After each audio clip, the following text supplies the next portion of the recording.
Hi, and welcome to SimVascular tutorial session 14, where we learn about the arbitrary Lagrangian Eulerian method, or ALE. So ALE is a form of fluid structure interactions. A couple weeks ago, you learned about the coupled momentum method. And so for the coupled momentum method, it accounts for deformable walls, but really only for small deformations of up to about 10%. In the coupled momentum method, you had one fluid mesh, and then you approximated the solid domain as a thin membrane. So you approximated the vessel wall as a thin membrane, and this was added as a traction force to the fluid equations. So here in the ALE method, we actually have fluid equations which are solved in the fluid domain and solid equations which are solved in the solid domain. So fluid equations are typically solved in an Eulerian context or framework. And in the Eulerian context, you have a fixed computational grid and the fluid is moving past this grid. So it's as if you're standing outside in the middle of a park and you can feel the wind move past you. You're standing in one place and you can feel the wind move past you and you're aware of the movement relative to your position.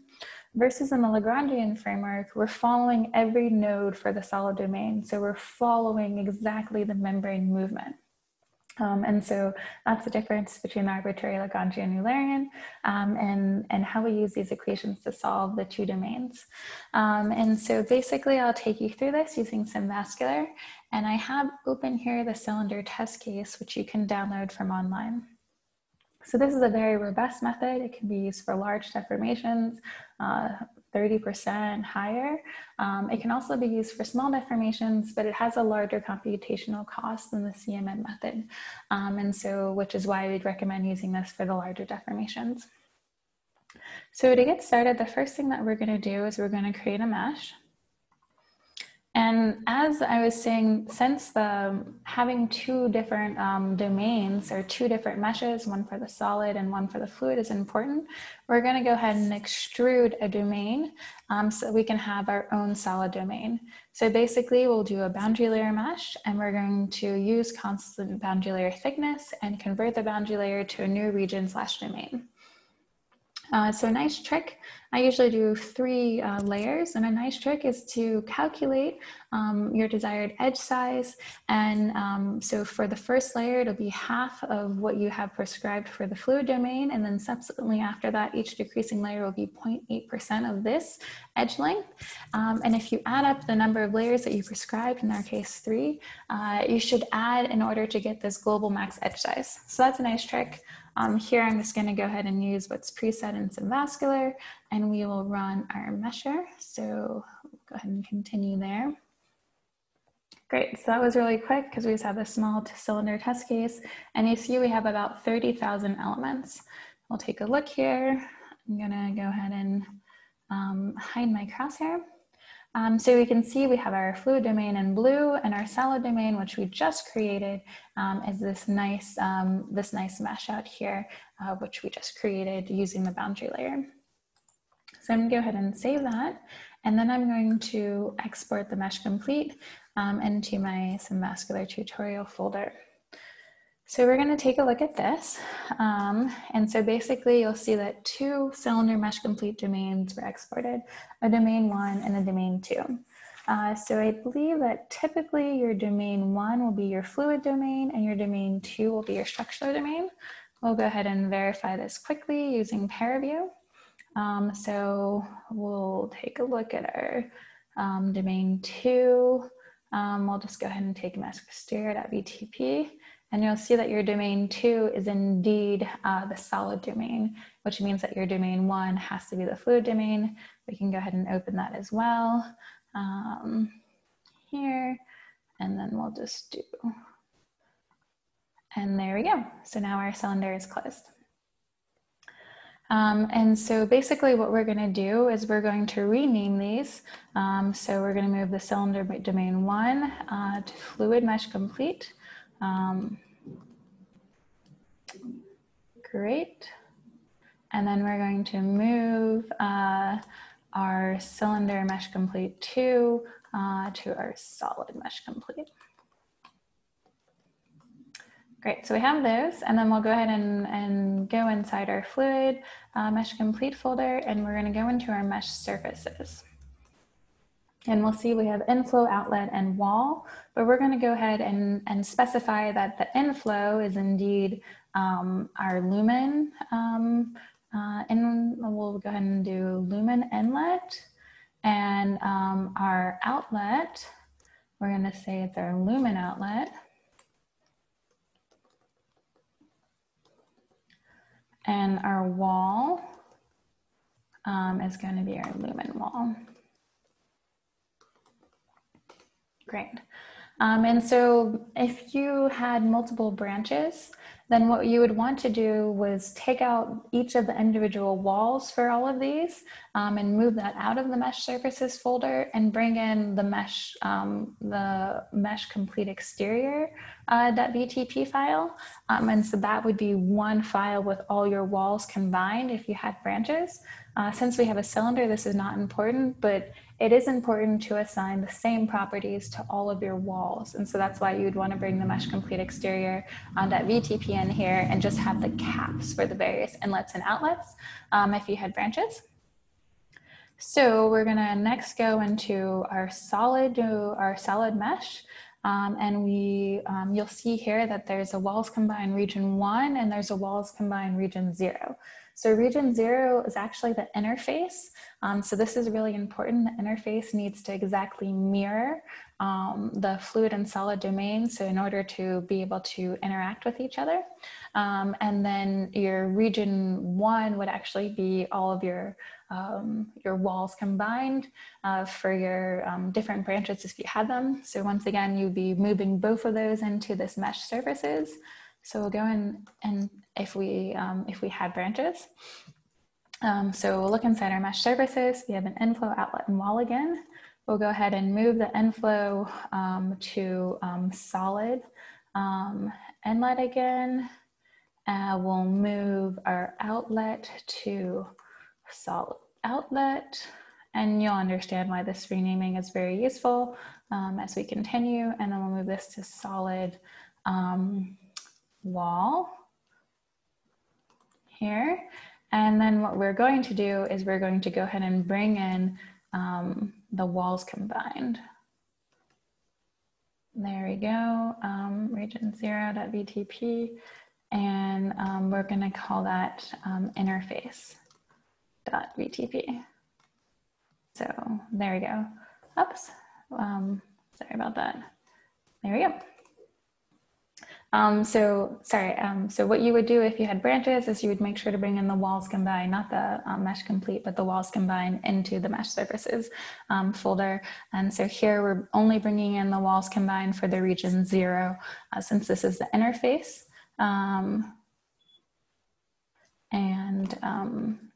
Just gonna go ahead and delete this one out. Great. And that's just because I misplaced my period in the command, the above command. So, okay, so let's head back to SimVascular, and basically we will be heading to this FSI tutorial, our plugin. So there we go. And we're going to create a new job. We'll call this ALE example. Great. So we have our ALE example, and we're going to go ahead and add our mesh completes in. So we'll add in our fluid mesh complete that was successfully added, and you'll make sure that this fluid is assigned. And then next, we're going to add another mesh complete. We'll add in the solid mesh complete here. Great, and we'll make sure that the solid, for our solid, we want the solid. For our fluid, we would like the fluid to be highlighted. Great, so I'm just gonna go ahead and save there in case anything happens, and we can go ahead and move on to the physics. So basically we're doing fluid structure interaction problems, so that's what you wanna select. And what's important, once you do that, mesh motion will also be included since that is a large part of the equations. So we'll start with the FSI parameters. Our fluid density, 1.06 is normal, viscosity, that looks great, solid density. Our elastic modulus here, 3, 4, 5 is 1e⁵, Poisson ratio. We're gonna leave close to 0.5. We like it to be incompressible, and we'll go ahead and give it neo-Hookean material properties. So next for outputs, this is what SimVascular will be writing as outputs that you can select in ParaView or your post-processing program of choice. Wall shear stress is a big one for us too that we'd like to look at. And so it'll be outputting displacement, velocity, pressure, and wall shear stress. And then we'll go ahead and add some boundary conditions. And so here you can see we have all the boundary conditions, which is why it's really nice to have the lumen and the solid differentiated. So for our lumen inlet, we're going to add Dirac-Clay or flow boundary conditions. We'll go ahead and give it a value of -10. Everything's in CGS. So we'll add that. And we will go ahead and do our lumen outlet as well. So we want to give this pressure boundary conditions or Newman. And so basically we're going to give it 0 traction, a value of 0 here. And we'll do that. One thing I didn't do for our flow is we like to have it parabolic. That'd be nice parabolic in our cylinder. Okay. Next, what we'll do is we're going to do our solid inlet. So for our solid inlet, sorry, let's see here. So we're going to go ahead and add the Dirac-Clay for our solid inlet and our solid outlet as well. So we'll go ahead and add Dirac-Clay conditions to that. And lastly, well, we'll add for our solid wall. This is the outer wall. So we'll go ahead and add a 0 traction condition to that. And we will want to couple these two here. So our lumen interface and outer face here. Sorry about that, just a second. So basically with the lumen wall and the interface, we're going to want to make sure that these two are a projection of each other. So we'll go ahead and give it Dirac-Clay and we will put that with, so basically, maybe we should highlight our, there we go, our interface to have projection with the lumen wall. There we go. So we'll go ahead and set that. There we go. And so let's go ahead and take a look at our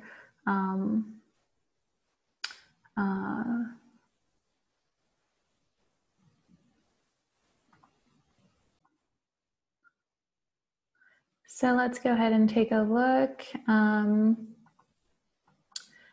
So you can see for our linear solvers, we're using the GMRes. These conditions look they look good.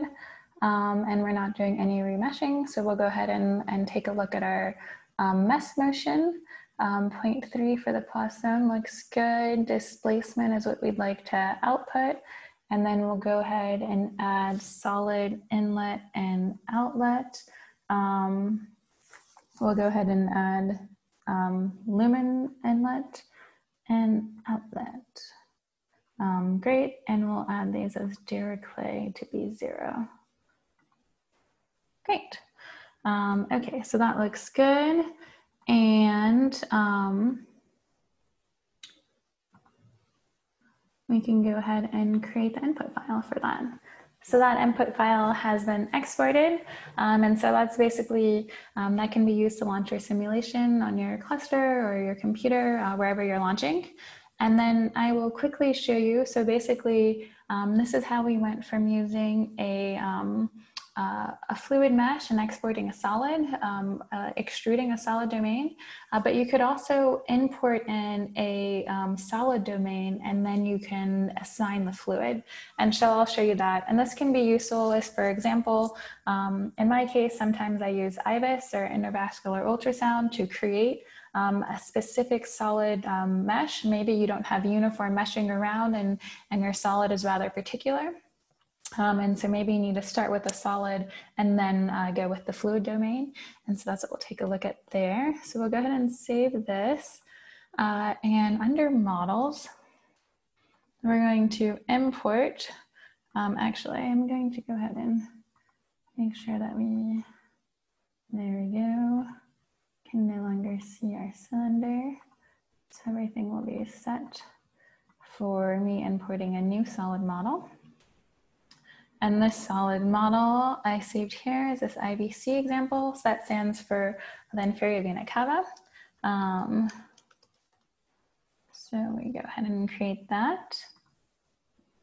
And so basically it's going to ask, like, no mesh face info was found. Would you like to extract faces? We'll go ahead and hit yes. And I find that a value of around 41 is pretty good for that. So we'll take a look here.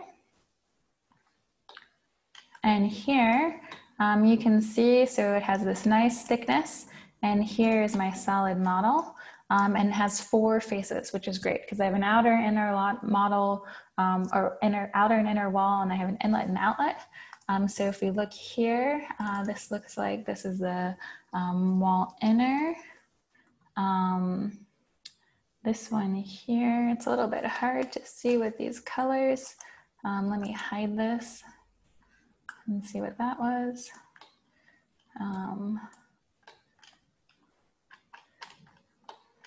Sorry, it's, there we go. That would be my inlet down here at the bottom that I just hid there. So that'll come back. So this will be your wall inlet. This will be wall outer. And this must be my wall outlet, since that's what's left. So now we have this renamed here. And so what I'm going to go ahead and do is create a mesh for this. And so I'll create this for my IVC example. I'll go ahead and leave this mesh name.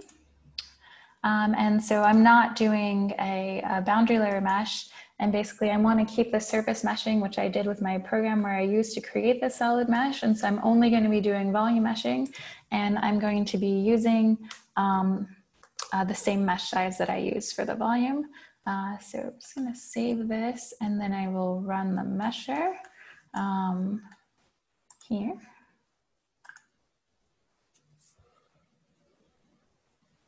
Okay, so this is a bit larger. So you'll see here that this has around 350,000 elements, which is great for me. So I'm going to go ahead and export this mesh complete into my SV tutorial folder once again. And then what I'm going to do is I'm going to import.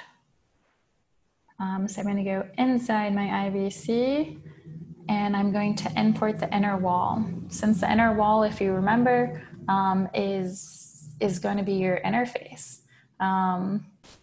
And so I import the inner wall, and so this mesh needs to be exactly the same as the outer. So I'm going to go ahead and hide these, and you'll see here's my inner wall that I have here. So there's everything around it. So I can go ahead and rename this as my lumen wall. And then what I'm going to do is I'm going to fill the holes with IDs, and now I have an inlet and an outlet. And so this is my outlet. This is my inlet. There we go. And since I just added these are going to need to be remeshed, and I'll give it the same mesh size that I've given the rest of the solid. So my inlet and outlet, I'm going to remesh those.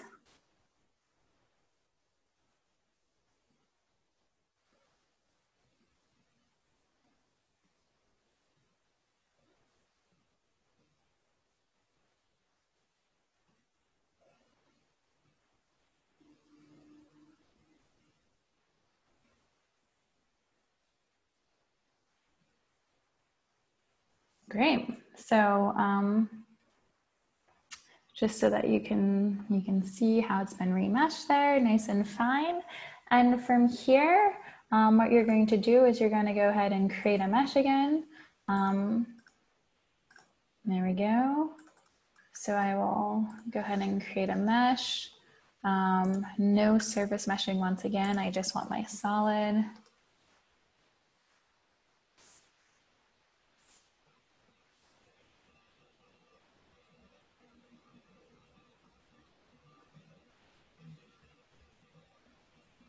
There we go.